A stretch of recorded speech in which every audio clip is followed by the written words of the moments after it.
I graduated from Winyaw High School in 1940. I was offered a scholarship to Wofford, but declined, turned it down because we had just gone through a depression, and I felt I wanted to work and help the family. And I, at that time, was working as an electrician helper at International Paper Company. I was going to Hartsville Coker College that day with Cecil Radcliffe that Sunday, and we had the radio on, and we heard this announcement that Pearl Harbor had been bombed by the Japanese, and I said, "That's ridiculous. We'll whip them in 2 or 3 months." Little did I know how powerful they were at that time. I have a twin brother, and he was working at International also, but we're not identical twins. And about 9 months after the war, he decided he was going into the Coast Guard. And I wasn't ready to enlist at that time. Everybody said, "Well, it's a shame that two of you couldn't have gone together." But we realized and also learned through history that that wasn't a good idea for brothers or to serve aboard in the same area or on the same ship or anything. But the following year, in October the 17th, I enlisted in the United States Navy. I enlisted down in Charleston, South Carolina. It was an insurance building on Wentworth Street. I forget, it's still there. And they sent me down to the old mine base at the foot of Calhoun Street. And that's where I was issued all my uniforms and that sort of stuff. And one of the things I remembered about that, boy, they had good food. Having just experienced the Depression. And I stayed there for about 2 months. And then they transferred me to Norfolk, Virginia. At first we went to a little place called Little Creek, Virginia. And we worked with the landing craft there. And after being there about a month or two, they transferred us over to Camp Bradford. And that's where we were assigned to the amphibious forces, and I was in the Third Beach Battalion. And we trained there. We slept in tents, the wooden base, and then a canvas tent over us with a stove in the middle of the, slept about 8 people in bunks.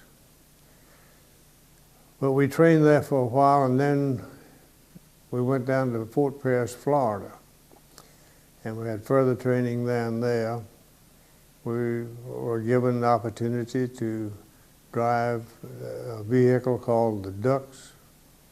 You could drive them on land or in the water.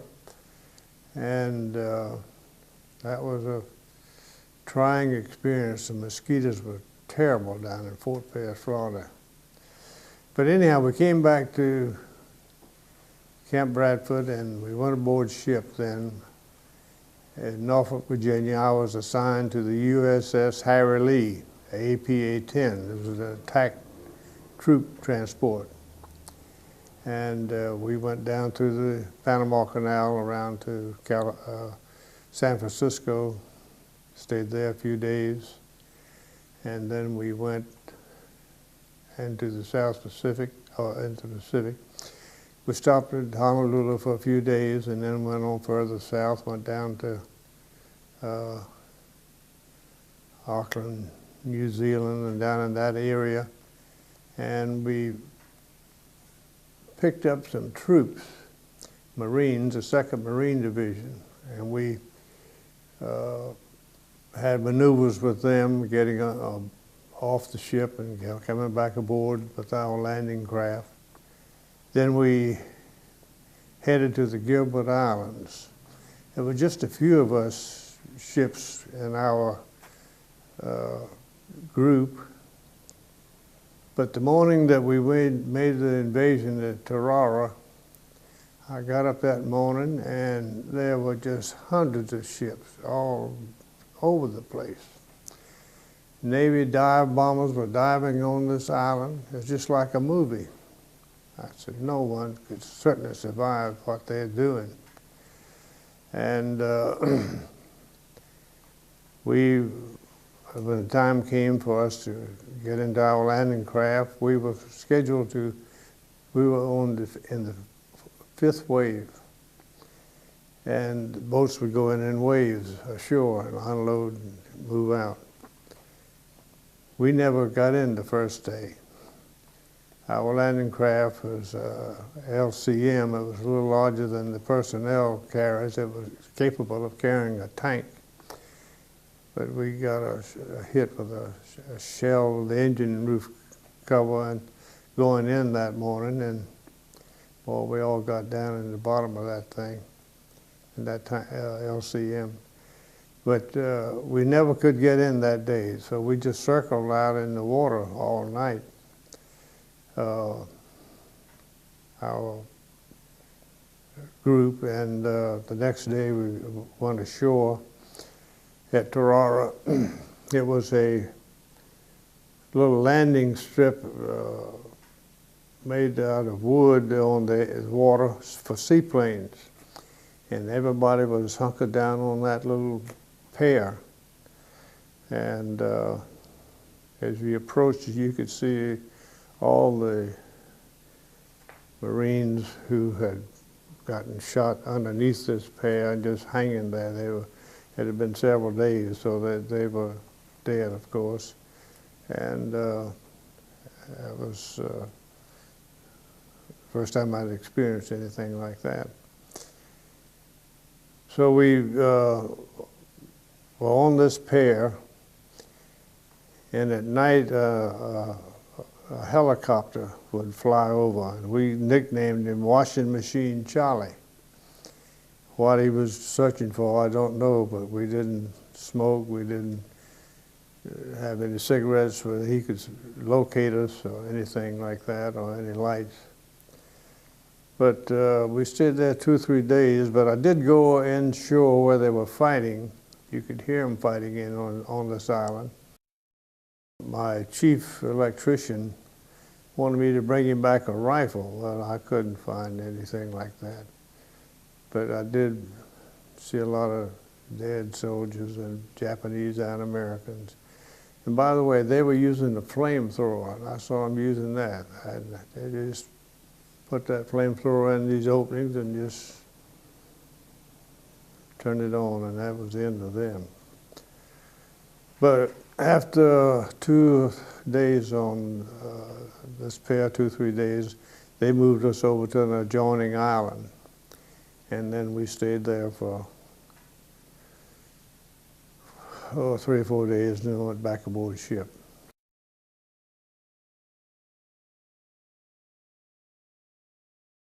With this group, we had carpenters, machinist mates, all sorts of repair people with us to help get boats off of the beach, but we never had an opportunity to do anything like that in this operation. But after I went back aboard ship, they transferred me out of the Beach Battalion into the regular ship's company.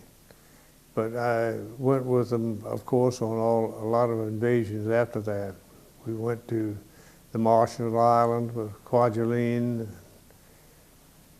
Manus, Admiralty Islands. I think we made a total of about 5 or 6 invasions, but I only went ashore that one time at Tarawa. And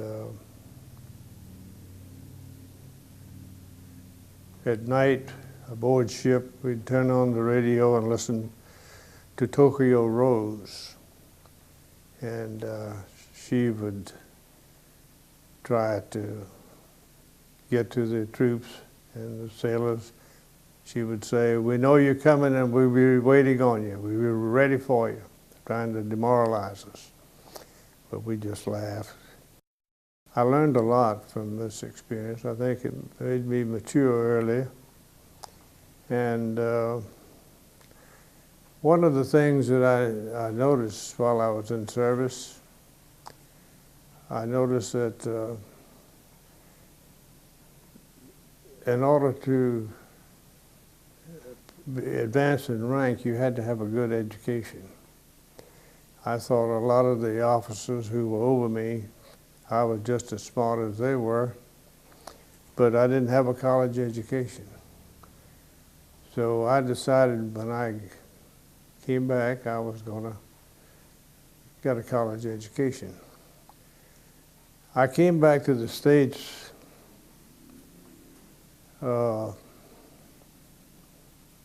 in '45 and went through a series of schools they sent me to. And the first was in Williamsburg, Virginia. And then having passed that, they sent me to the Interior Communications School in Washington, D.C. And that's when the war ended.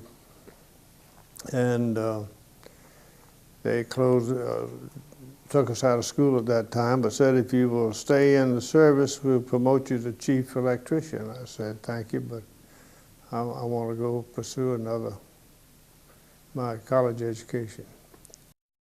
After I got out in February of '46, I was discharged, February the 8th.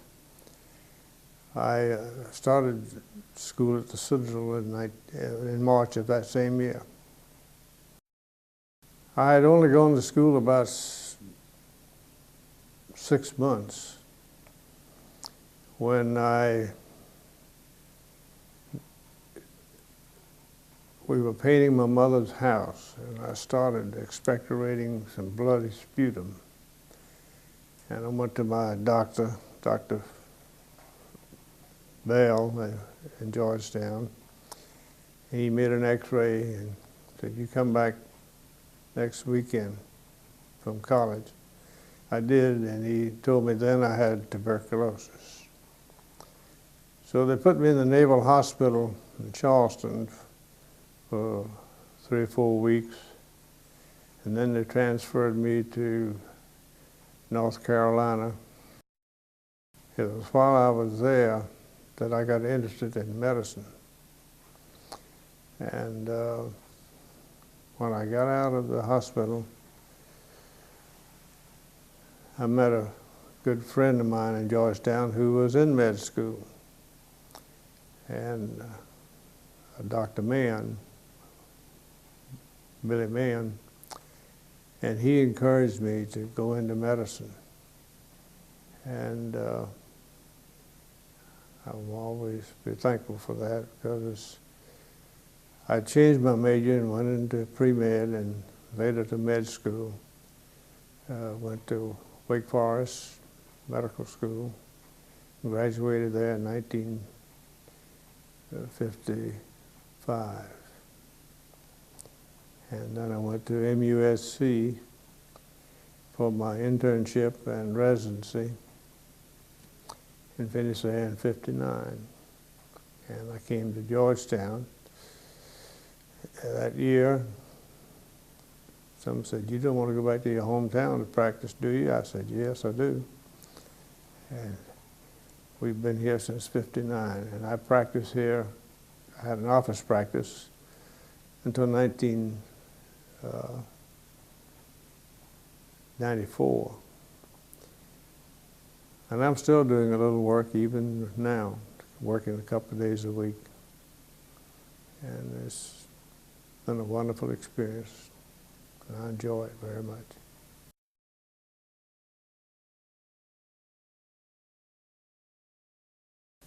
I thought it was good. I thought that it would shorten the war, save many lives, even though it was going to take a lot of lives. I felt that that was the thing to do.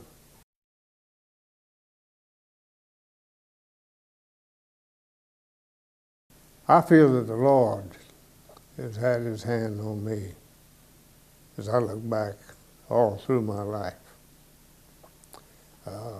I almost drowned when I was a teenager, and he brought me through the war. He started me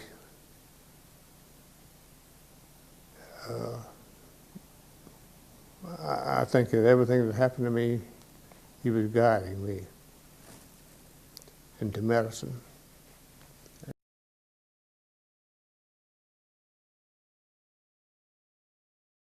Yeah, and they were just experimenting with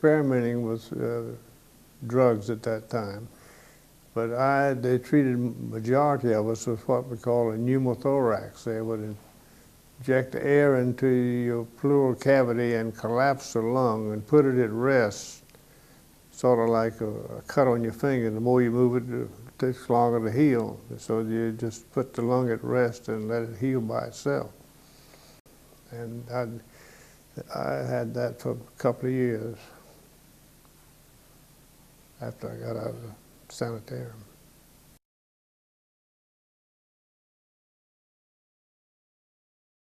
I met my wife Miriam shortly after I got out of the hospital, and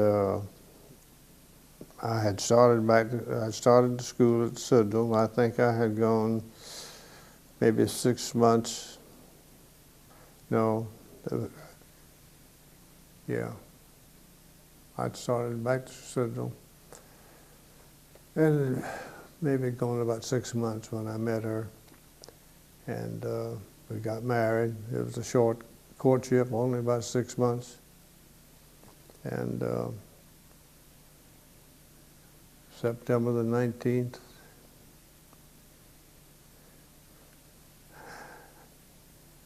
1948, that's when we got married. Our first child was about a year later, Debbie Lide Williams.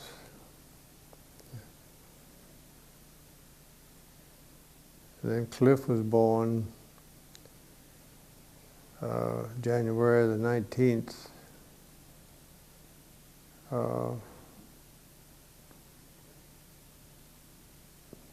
He's exactly 30 years younger than I am. I was 30 when he was born, and I was born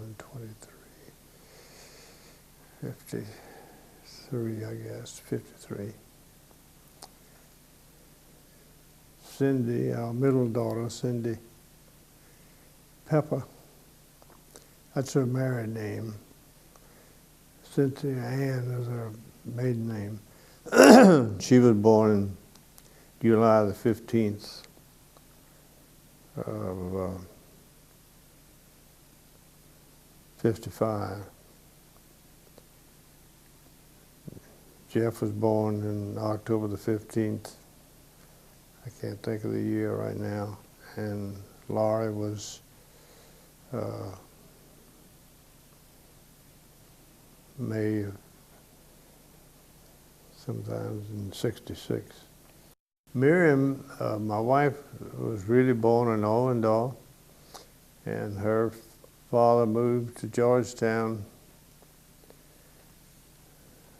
around 1929 when she was born here, and they had a store about 10 miles out of Georgetown towards Charleston, Delta Motor Court, and cabins, and had a store there on this side of Santee River. And her mother, Miss Thames, was from Austria, or Poland, and she was a wonderful lady.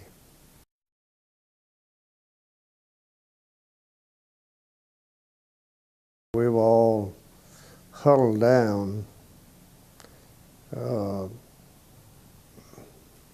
what little sleep we got, you know, we just didn't know what was going to happen from one moment to the next. We certainly weren't sleeping when that helicopter was flying overhead.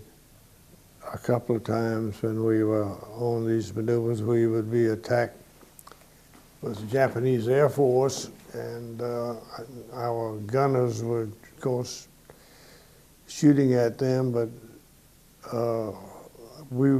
our particular group, landing force, weren't allowed on deck. Only the people who were manning guns were allowed up on deck, so we didn't really get to observe any of that when that was going on. But we were under attack at times from the Japanese Air Force.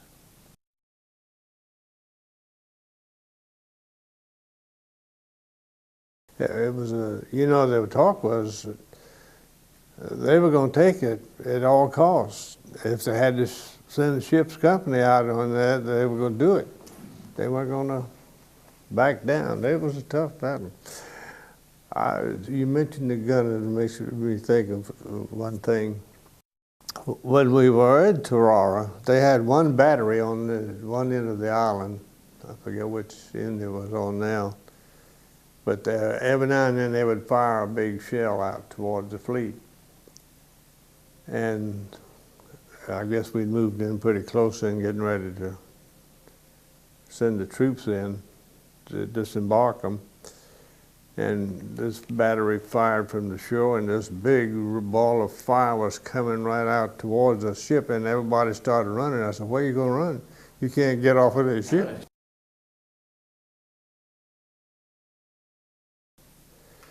I applied to MUSC in Charleston on 3 years schooling. They were accepting students in sometime with 3 years work.